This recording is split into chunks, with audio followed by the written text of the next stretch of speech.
Assalamualaikum warahmatullahi wabarakatuh. Salam sejahtera buat kita semua sobat bocah belajar tani.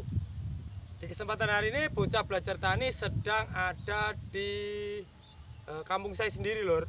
Tepatnya di Dusun Ngulek, Desa Ngadipuro, Kecamatan Widang, Kabupaten Tuban. Dan untuk kali ini saya ini di perbatasan antara Desa Patihan dan Desa Ngadipuro. Dan lahan ini sebenarnya masuk wilayah Desa Patihan Widang. Saya di lahan milik Bapak Ridwan. Bapak Ridwan ini alamatnya dari Desa Ngadirejo. Jadi saya ditemani oleh biasa lor kameramen saya, Mas Ari Wijaya. Ari Wijaya kok? Wijayanto. Ari Wijayanto. Kebul lur. Jadi singkat cerita Mas Ari ini bersebelahan lahan karena Mas Ari lagi bikin bedengan atau bikin semean untuk padi lur. Kalau di sini bilangnya tampekan. Dan sedikit saya akan review tentang tanaman milik Bapak Ridwan. Jadi tanaman Bapak Ridwan ini kalau menurut pengamatan saya ini lur, ini usia sekitar 15 AST dan beliau hari ini selesai nyiram pulang lur, saya terlambat lur. Jadi ini 15 AST ini terjadi pucuk kuning lur. Pucuk kuning juga banyak yang moler lur. Beberapa tempat itu moler. Ini faktornya akan saya bedah lur. Semoga saja beliaunya nanti nyimak lur. Yang pertama lur, ini faktor benih pertama yang kurang kualitas tuh. Jadi ini dormansinya kurang lur kalau menurut bocah belajar tani. Karena pertumbuhannya ini dipastikan macet lur ini.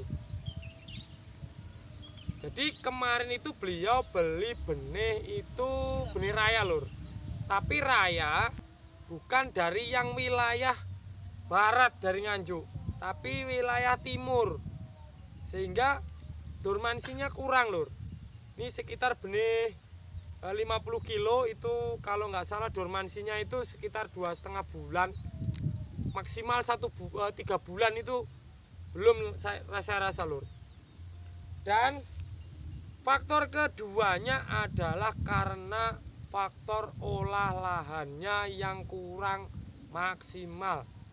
Pertama lur, jadi lahan ini tidak pernah ditanami tanaman lain atau tidak pernah rolling tanaman lain, hanya bawang merah dan bawang merah selalu lur.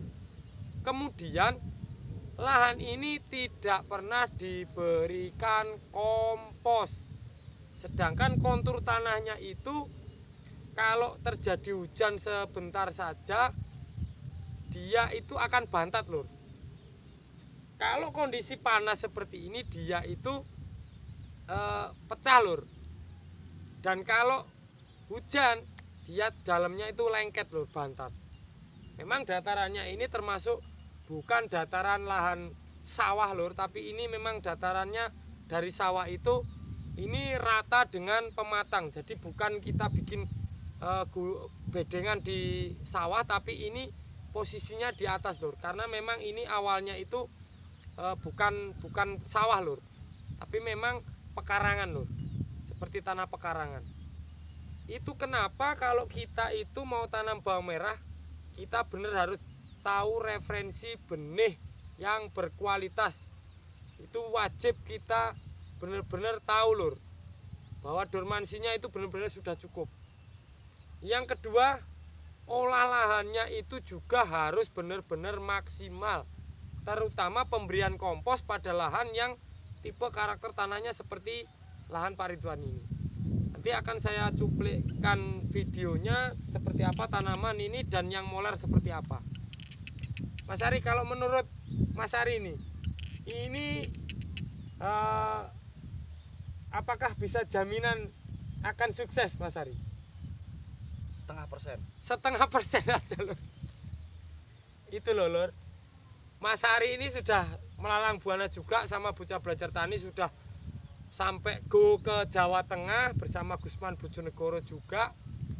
Jadi sedikit banyak akan setiap hari bergelut di bidang bawang merah juga, akan tahu kondisi bawang merah yang kondisinya seperti ini. Jadi ini langkah pertama untuk menangani masalah yang seperti ini lur. Jadi dulur semua juga bisa praktekkan kalau memang di lahan dulur semua seperti di lahan Pak Ridwan ini. Yang pertama, lahan ini kalau dilakukan penggaritan atau penyosroan atau dangir itu harusnya dikasih arang sekam untuk agar supaya dia itu sedikit berongga tanahnya. Itu jadi sambil mau disosrok kita tabur arang sekam, baru kita sosrok untuk penyiangannya. Kemudian tanaman seperti ini karena ini cuacanya sudah agak panas, bisa dimasukkan ZPT atau singkat cerita itu adalah giberlin untuk memperpanjang daunnya lagi agar macetnya itu sembuh. Kemudian nutrisi daun itu kita bisa genjot karena di sini panas lur cuacanya. Ekstrim. Sudah ekstrim panasnya. Jadi mendungnya pun panas. Kemudian karena ini pola penyiramannya adalah di lap. Nah, ini nanti kalau tidak diatasi untuk molernya bisa habis. Di moler ini jelas faktor benihnya ini banyak nih karena dia itu tidak ngeblok tapi hampir rata semua bedengan ada lur. Ini satu bedengan yang pendek saja ini saya hitung ada sekitar 25 tancap yang terkena moler. Ini faktor benih. Seperti itu.